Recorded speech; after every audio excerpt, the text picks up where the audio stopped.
So far, we've stayed in Ulcinj Montenegro the longest during our nomad life, almost 3 months, from July 16th until September 28, 2024, minus a 4-day trip to Split, Croatia. After my pituitary gland tumor surgery through my nose in 2021, I didn't really recover very well. Well, yeah, they missed a second tumor. So this time, we went to Istanbul, Turkey to get gamma knife treatment done. And since then, we've been living a nomad life in cheap countries and trying to save up money to pay back the debts from the first surgery.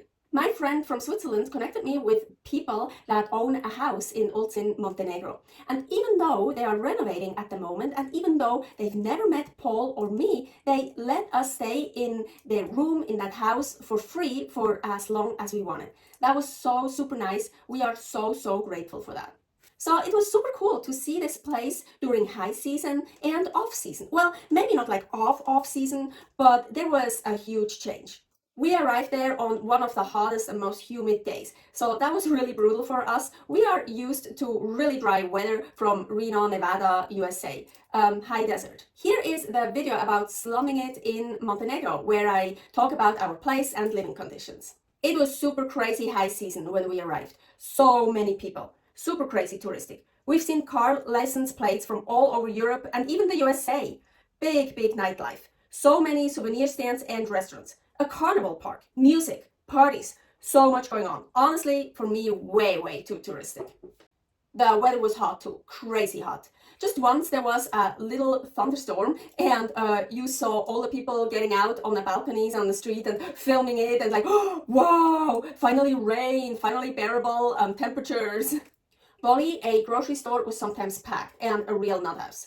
The beach had a lot of people and prices from hotels, Airbnbs and apartments so high we couldn't have afforded staying there. So we were so glad we could stay there for free. Otherwise we couldn't have stayed in Ulcinj Montenegro during that time. That was July and August. Then September started. And slowly over the first few days it started to like slow down.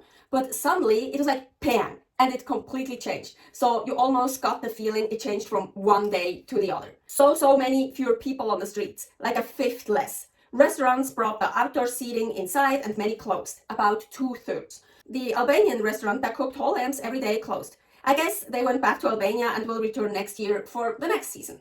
The carnival part got disassembled and was gone. The nights got quiet. No music anymore. The souvenir stands almost all were gone. Sometimes one was open and then another time another one was open. It was kind of weird.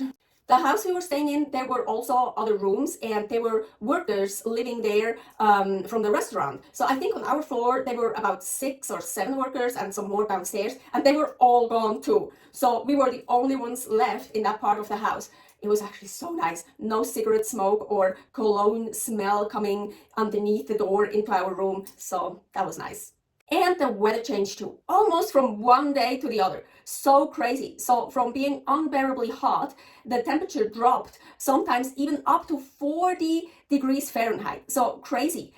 We didn't have to run our little fan anymore 24/7. That was nice too. So it was sometimes like, oh wow, it's quiet because the fan wasn't running all the time. Sometimes it even got a bit cold and thunderstorms almost became a daily thing. Rainy, windy, cloudy, what a weather change. So crazy. Also like almost from one day to the other. There's also a crazy change that happened for accommodation prices. So prices for hotel rooms during high season were between 100 and 140 euros a night. Off season, 28 to 40 euros a night. Airbnbs, high season, 60 to 150 euros a night. Off season, 24 to 40 euros a night. And prices for apartments, they are probably also on Airbnb, high season 100 to 140 euros a night. And in September, it dropped a bit. And October 1st, some were even closed. They weren't even available anymore. So also a big change with the prices. Rental cars, they were 100 to 120 euros a day during the high season. In September, they were 30 euros a day. But then the taxi rides got crazy more expensive because there wasn't much competition anymore. When we took a cab from Bar to Ulcinj, about a 45-minute drive, we paid 40 euros for that entire ride. And when we got a cab to get from the house to the bus station, maybe a 10-minute ride, we paid 35 euros for that entire ride. Food prices actually stayed the same unless we didn't realize it. Except what we realized is 1.5 liter of sparkling water. The price changed with that one. So during high season, well, it kind of depends where you got it. I think we paid something over €1 by those little markets where everything is a little bit more expensive anyways.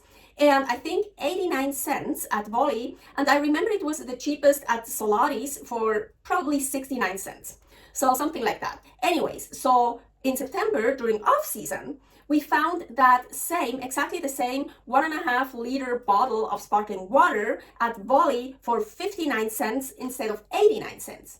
So that change was the only one we realized with like food and drink stuff, but then also maybe the price would have come down anyways. I don't know, maybe it was just a coincidence that it came down right on off season. I'm so happy we got to see both high season and off season. It was such a drastic change. It was really cool to see. Thank you very much for watching. More about my nomadic lifestyle, Aline's adventures here on my channel. Don't forget to subscribe. I see you soon. Bye. Stay happy, stay healthy.